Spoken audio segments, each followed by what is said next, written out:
देश का हुक्मरान बन गया और पिछड़े वर्ग के लोगों को कहा गर्व से कहो हम हिंदू हैं। आज पिछड़े वर्ग के लोगों के अंदर दो नशा सबसे बड़ा है, एक बिरादरी का नशा है, जाति का नशा है, और दूसरा धर्म का नशा है।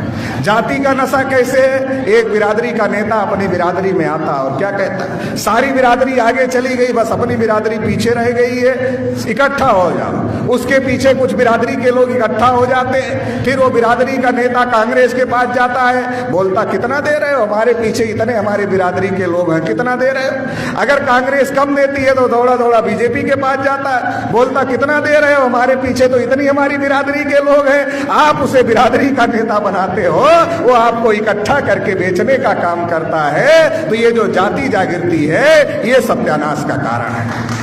हमारे लोग 4.5 साल तक बीजेपी को गाली देते हैं, 4.5 साल तक बीजेपी को गाली देंगे। जब उनकी बिरादरी का कैंडिडेट बीजेपी दे देगी तो क्या कहेंगे, अभी बिरादरी आ गया है तो इज्जत तो बचाना पड़ेगा बिरादरी की। अरे इज्जत नहीं बचा रहे हो, अपनी आने वाली जनरेशन के गुलामी के सर्टिफिकेट पर सिग्नेचर करने का काम कर रहे हो, इज्जत बचाने का काम नहीं कर रहे हो। क्योंकि जो बिरादरी बीजेपी से टिकट लेकर आया है, जो बिरादरी कांग्रेस से टिकट लेकर आया है, वो बीजेपी कांग्रेस के ब्राह्मणों की मर्जी के बगैर मुंह भी नहीं खोल सकता। बोलने की तो बात ही बहुत दूर की है, मुंह भी खोल नहीं सकता।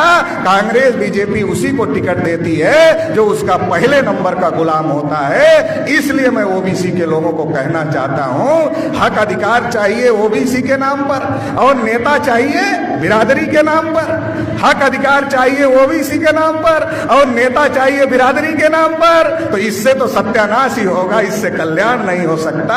अगर हक अधिकार ओबीसी के नाम पर मिला है तो नेता भी ओबीसी के हक अधिकार की लड़ाई लड़ने वाला चुनना पड़ेगा, बनाना पड़ेगा, तो ओबीसी का कल्याण हो सकता है। दूसरा, ओबीसी के अंदर ब्राह्मण आते हैं, कहते हैं गर्व से कहो हम हिंदू हैं। हमारे लोगों का भी सीना चौड़ा हो जाता है, हम हिंदू हैं। क्यों चौड़ा हो जाता? क्योंकि पता ही नहीं हिंदू का मतलब क्या होता है, हिंदू का अर्थ क्या होता है, ये पता ही नहीं है। जिन ब्राह्मणों ने हमको कभी शूद्र कहा, वही ब्राह्मण आज हमें हिंदू कह रहे हैं।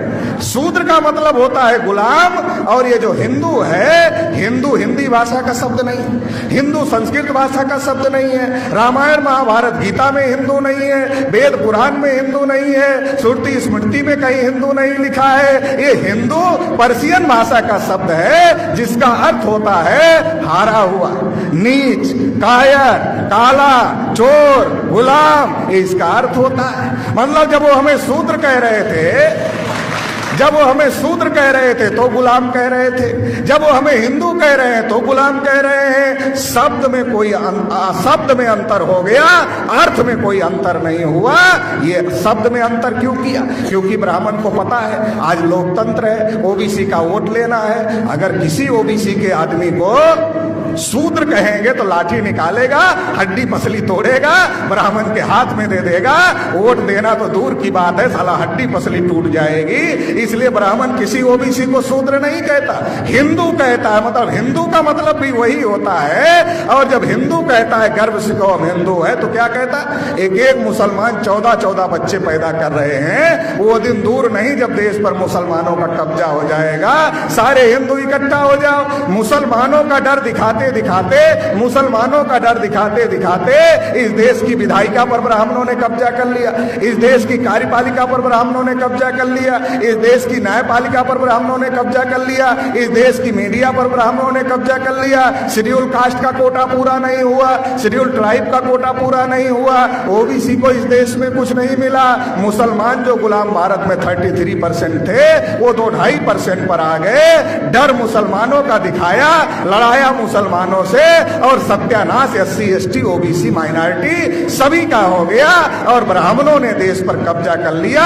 इसलिए मैं कहता हूं कि इस देश के अंदर अगर किसी का कोटा पूरा नहीं हुआ और सबका हिस्सा ब्राह्मणों ने खाया, इसलिए हमारे लोगों को एक बात पता है कि सबका मालिक एक है, मगर ये भी पता करने की जरूरत है कि सबका दुश्मन भी एक है, और जिसने हम सबका हिस्सा खाया वो सबका दुश्मन है। उस दुश्मन से अकेले नहीं लड़ा जा सकता। ब्राह्मणों ने ईवीएम के बल पर नाइंसाफी का निजाम कायम किया है। इस नाइंसाफी के निजाम को खत्म करना होगा और इंसाफ कायम करना होगा। इंसाफ क्या है? जिसकी जितनी संख्या भारी उसकी उतनी हिस्सेदारी, ये इंसाफ है। इस लड़ाई को लड़ना होगा। इस लड़ाई को मेश्राम साहब लड़ रहे हैं। आप लोग इस लड़ाई में तन मन धन से सहयोग दोगे, ऐसी आशा उम्मीद के साथ आपने मुझे सुना। इसके लिए आभार, धन्यवाद। जय मुरलीधर।